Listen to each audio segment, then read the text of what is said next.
Thank you. Good morning, everyone. It's my pleasure to be here. My name is Sinem Guven. I'm the Augmented and Virtual Reality Research Lead at IBM Research Center at TJ Watson. And I also have a dual role as the Global Technical Lead for the IBM Augmented Reality TSS AR program. Today we're going to talk about enabling augmented reality at scale.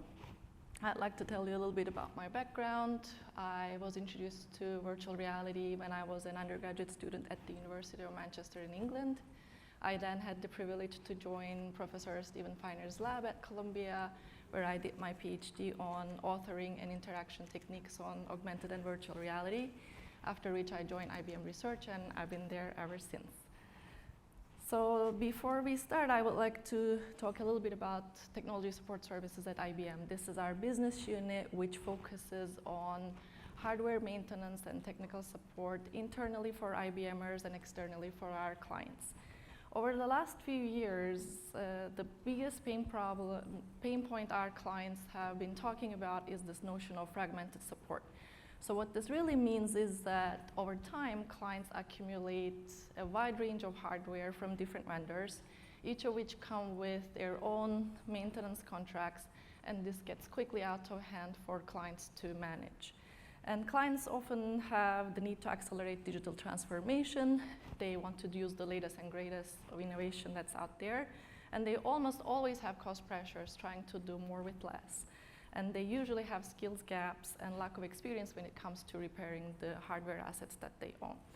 So IBM has rolled out what we call multi-vendor services to address these issues in an effort to simplify technical support for our clients. What this really means is, in addition to traditionally repairing the logo products that IBM manufactures, we now try to repair essentially anything the client owns. So what this means is there is an issue of great scalability. How do you address a large scale of product support? For example, with the multi-vendor products, this now means over 65,000 products for IBM technicians to repair. It translates to over 1 million parts that they have to know how to replace and repair, as well as it means for us to train and support 19,000 support specialists worldwide. So it becomes extremely important to scale technician training and technician support in an environment like this, given the ever-increasing product portfolio. And understandably, it's impossible to train every technician to be expert at everything. So we rely on augmented reality to bridge this gap and equip the technicians with the skills that they need to be able to reduce downtime for our clients, reduce mean time to repair, and also increase the first-time fix rate. At IBM, Technology Support Services has two main assets that we use for technician training and technician support. Augmented Remote Assist is the asset that we have in place since 2017. It is essentially enabling technicians and clients to solve problems through remote guidance. It, again, can be used for training or field support. And Augmented Self-Assist removes the dependency on remote support technicians by equipping the users with self-guided procedures. So let's take a look at Augmented Remote Assist. So it's essentially a two-way remote collaboration app that enables field technicians and remote support agents to collaborate. The field technician has a mobile app that they use to stream a live video of what they see in the field to the remote support expert, and they receive visual guidance and instructions in augmented reality. There's also audio conversation going on, so they can do effective collaboration using AR. An important requirement for enabling remote assist was being product agnostic. We needed to have a system that works on anything, even if it's the first time the technician is using it, as long as we have a remote support specialist who is expert at the product. This is the Android interface that you're seeing. It's one of our first implementations, and over time, we have extended this to iOS platform, which is where we predominantly use it today.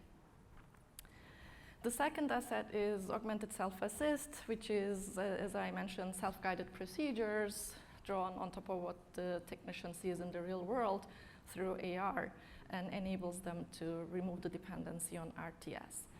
So needless to say, the goal is to move away from remote assist as much as possible towards self-assist. That's the holy grail for the technology support domain.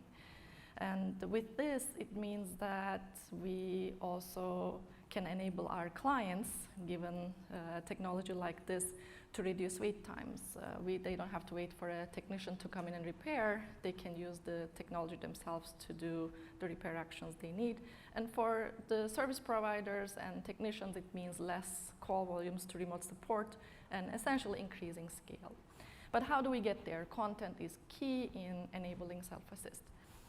So it's typically what we see out there for most AR and VR experiences, really impressive content, but usually they're manually crafted and not generalizable.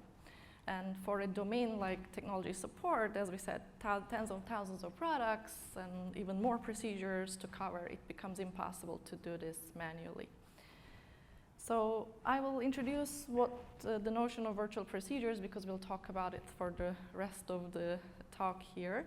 It's really meaning step-by-step repair instructions to guide technicians and to train technicians so that they can do the repair actions better and more effectively. So this is a VR experience that we crafted in order to help train technicians for microprocessor replacement for Power 8. There should be audio on this one, if we can.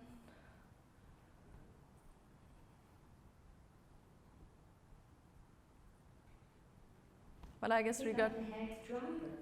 Now, loosen the screw at the bottom of the heatsink. This will release the heatsink from its latches. Great. Remove the hex driver from the heatsink. Then, carefully pick up the released heatsink and set it aside. Pick up the duster tool.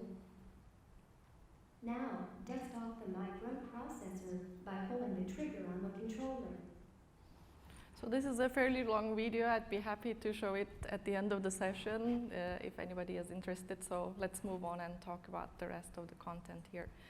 So we talked about the fact that we need to create content at scale, and it's impossible to predict what content we'll need ahead of time given the technology support setting. So we really need to get to a way to create intelligent virtual procedures. And what you can do with any AI-driven or machine learning-driven approach, as you know, is limited to what kind of data and the amount of data that you have. So we came up with two approaches to content creation.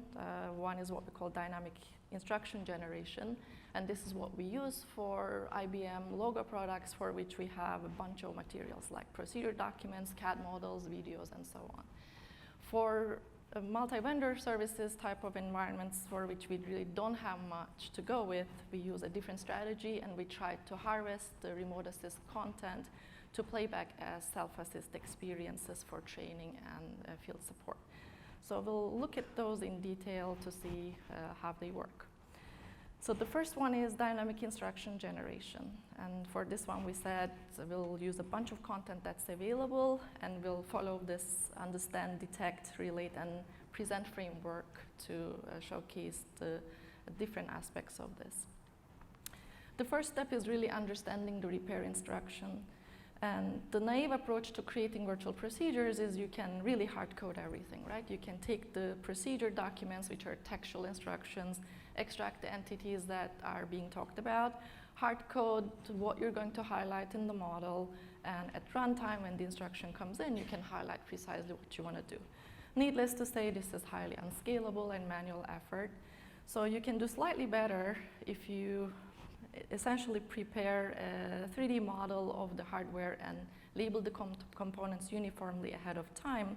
So now when you process the instruction at runtime, you can use NLP techniques, extract the entities in real time, and highlight the relevant component.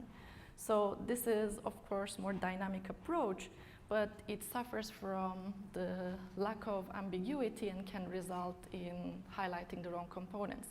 So in this case, we're talking about removing the screw. If you uniformly labeled your components, the system will not know, and it will highlight every screw that you see in the system. So you need to do more. You need to do more with NLP to understand the context that the screw is really on top of inside the heatsink. And we have created an approach with NLP to really understand the entities and relationships and be able to do this in an automated way. So we have, again, hundreds and hundreds of thousands and thousands of products and even more procedures. So we created this entire pipeline to automatically extract instructions, entities, relationships, and really understand what it means to have an actionable entity. But again, this is a little bit maybe outside the scope of the AR, VR audience. So if you're interested, I can walk you through the NLP pipeline. I'd rather spend more time on the more visual aspects of what we do. So if you understand the instruction in a good way, the next step is you need to detect the hardware component that you're highlighting. And for this, we rely on using the data set that we collect through remote assist sessions to train a Watson deep learning model to do component recognition in real time. So this removes the need to previously label all the parts and really spend the time on every hardware. You train the model and it works across multiple devices to label the components in real time. And once you do that, the next step is how do you take those instructions that you have grabbed the entities for and relate them to the hardware components that you recognized.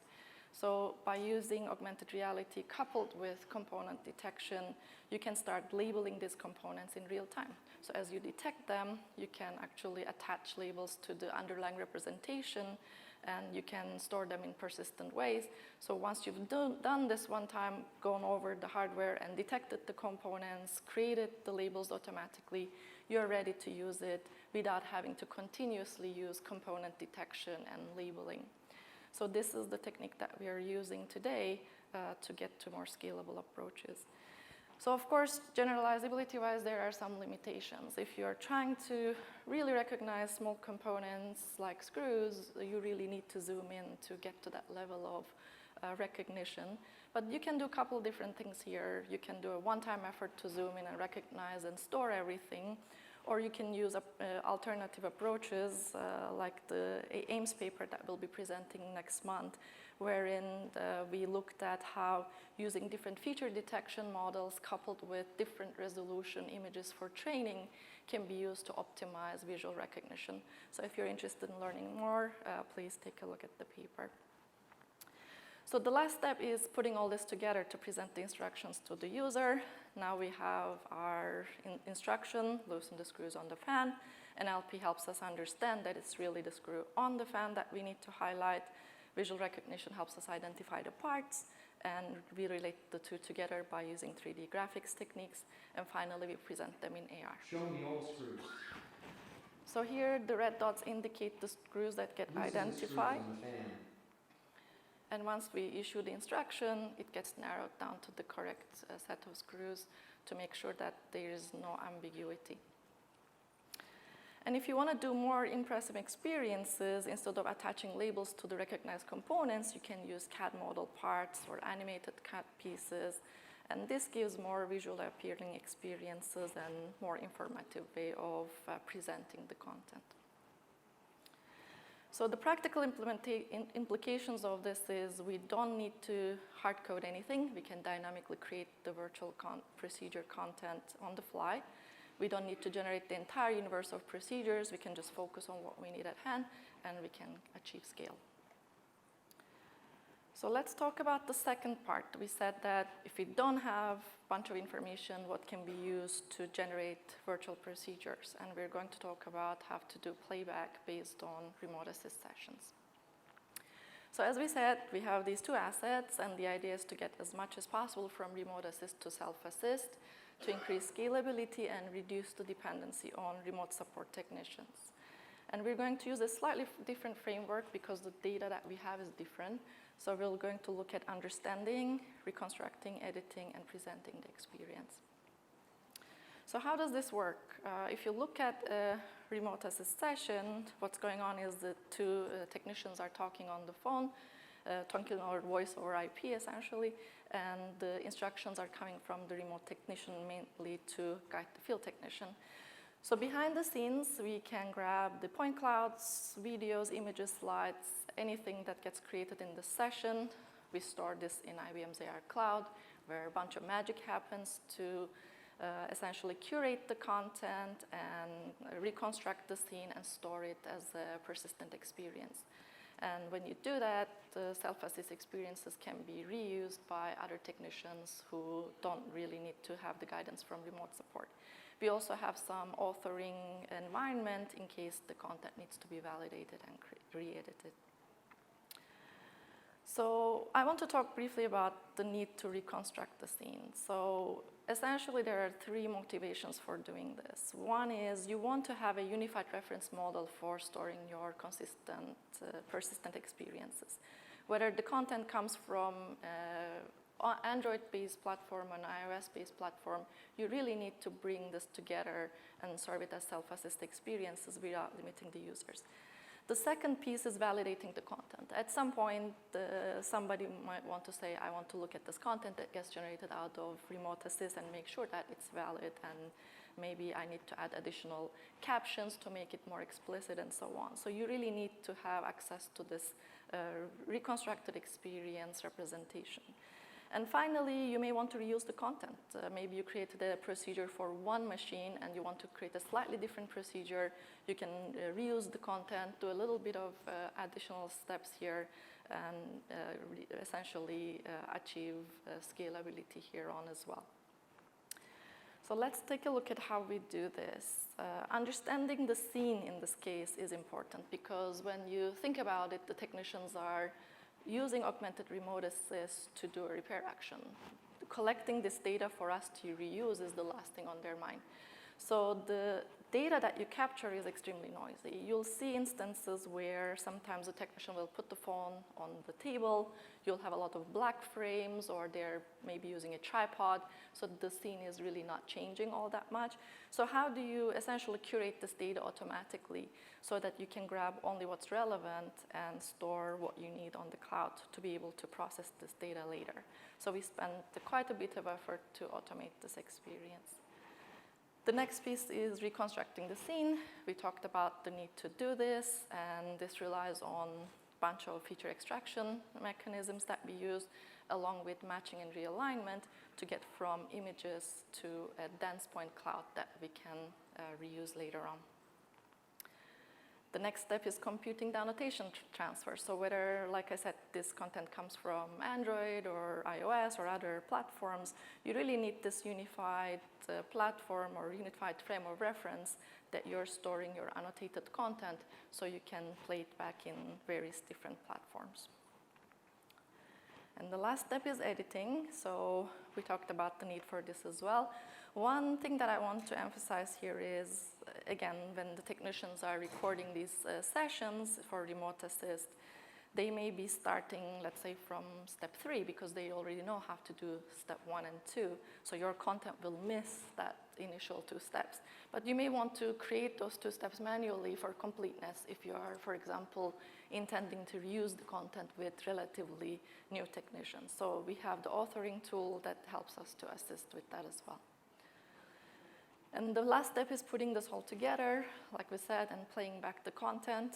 You don't need to do any editing at all. If you want, you can directly transfer the data from remote to self, but we can also do the additional captioning, maybe change the arrows to some more meaningful animated experiences if we choose to do so. So this is another example of remote to self-assist pipeline. This is an ATM cash register where we again took remote assist content, created the 3D representation, transferred the annotations, and we have the ability to play it back in self-assist. So the practical implications for this is the content that gets generated and stored is technically correct because it comes from the experts. And we don't need to generate the entire universe of procedures as before in advance. We'll do what we need to do on the spot, and we can achieve scale. So I would like to switch gears a little bit and talk about the lessons learned when it comes to deploying a large-scale AR application like remote assist and self-assist. So I think the first thing for us was really understanding the practical constraints. When we first started this mission in 2016, our goal was to do this in a hands-free way using glasses. when you are looking at a user base of 19,000, it becomes quickly clear that you're not going to be able to buy a headset for 19,000 technicians. So you really have to be flexible and pivot to something that you can do today and get to that point eventually when the cost point allows you to do so. So that's the reason why we switched from glasses to handheld devices for the time being. The other issue that we see very often is that no matter if you're deploying this type of tools internally or externally with your clients, you'll see that majority of the devices that are available will be low-end devices, meaning they're not going to be really able to run 3D AR. So you have a choice to make. You can either wait for the time and deploy this on a small scale, or you can actually invest some additional effort to be inclusive and get maybe a relatively less capable version of the app out there so that you can include the entire user base. We chose to do the latter, even though it was a lot more work for us, because I didn't want to shut out almost half of the user base and wanted to seize the momentum, that comes with marketing, putting the education, the business unit, introducing the application. You really, really need to be out there and make sure that everyone's on board on day one. And eventually people are getting device refreshes. This is true for both our internal agents and also our clients who are using the app. And you can see 3D enablement is becoming more and more every day. Poor connectivity settings is another problem, especially with remote assist type of sessions, especially if you're doing a global deployment. You'll see a wide range of connectivity available. So in order to address this, there's tons of research that show video compression techniques, doing things in more optimal ways. But for us, the use case was really not lowering the video quality. We really needed the technician to see in high resolution what the field guy is looking at. So for this, we introduced what we call an image mode, which automatically switches from streaming live video to streaming high-resolution images on demand so that you can still achieve the two-way collaboration, you can still enable AR, but in poor connectivity settings. So limited data plans was another approach that we had to tackle. Across the globe, our agents had different allowances in terms of how much data they can use per month. Our initial implementation was actually using a lot of data, and we had to do a bunch of optimizations to reduce the amount of data that gets shipped back and forth. So one thing that we did, which cut off a lot of data plan consumption, was simulating how we do AR in a collaborative way. So instead of shipping the point cloud and the annotations from the mobile device to the web application and having to do this at 30 to 60 frames per second, we decided to simulate by doing a screen share on the web application. And every time the user clicks on the web application, you can simulate the click as if it's a tap on the mobile device. And therefore, by keeping one copy of the annotations and one copy of the point cloud, you can significantly reduce the data transfer being used. And this is just one of the optimizations that was a very obvious one to do.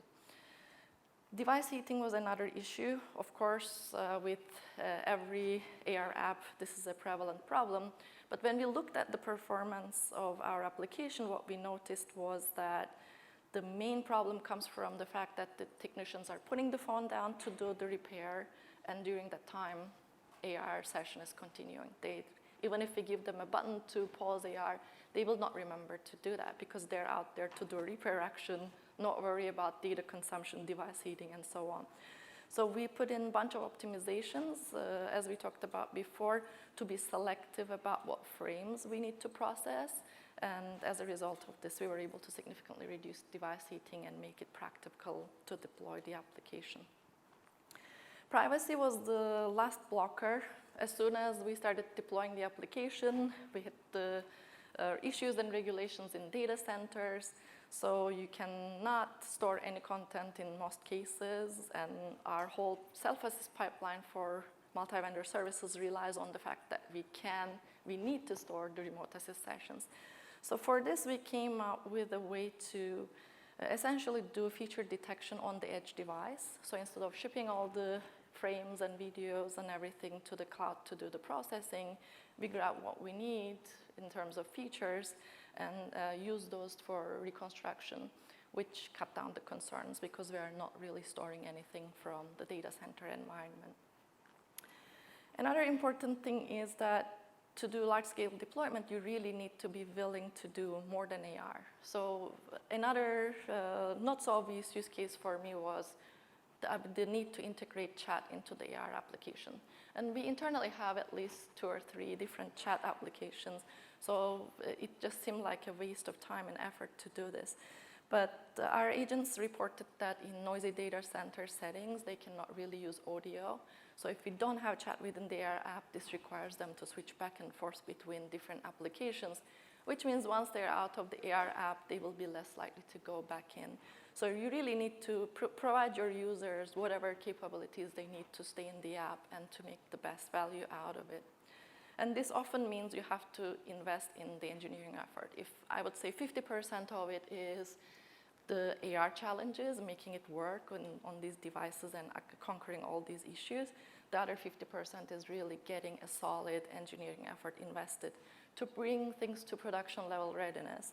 Because at the end of the day, the way that you're going to deploy at scale is by spreading the work and by showing value. If people use it and the app doesn't work, it really doesn't matter. They're not probably going to give you a second chance. So I think those were the main takeaways for enabling large-scale deployment, which helped us step-by-step increase our user base. So let's look at what's next in our pipeline. An important piece that we are focusing on is state detection. So I showed you this video in the beginning of the session. This is classically how people do self-assist experiences with next instructions with the assumption that you'll do a procedure end-to-end from beginning to the end. And it puts a lot of burden on the user to say, I have completed this step, so now give me the next instruction. So wouldn't it be nice if all we did was look at the hardware, be able to detect what state it is in, it already presents us the right instruction, and when we complete this step, it already understands the completion and presents us the next instruction. So we've been doing some work on this, and we have a publication at ACM Mobicom on how to do state detection if you guys are interested in taking a look. And we are now looking into how to do this at a scalable approach. And the last thing that is of great interest to us is visual diagnostics. So it goes along with the state detection. Yes, you need to understand what you're looking at, what state you're in, you present the instruction. But you also want to provide guidance to the user to do the actions that they need to do and be able to recognize that they have completed the action and it meets the correct requirement. So this is another important step, again, coupled with state detection, to get to the next level of augmented self-assist experiences with more and more AI infusion. So I'd like to give a shout out to my team. None of this would be possible without the super talented team of engineers, researchers, creative artists, and designers. And we are always looking to do the next thing in AR. So if you have other ideas, if you have seen some of the things that resonate with you, please feel free to come and find me after the talk, and I'm happy to chat more. So thank you so much, and I'll take any questions you might have.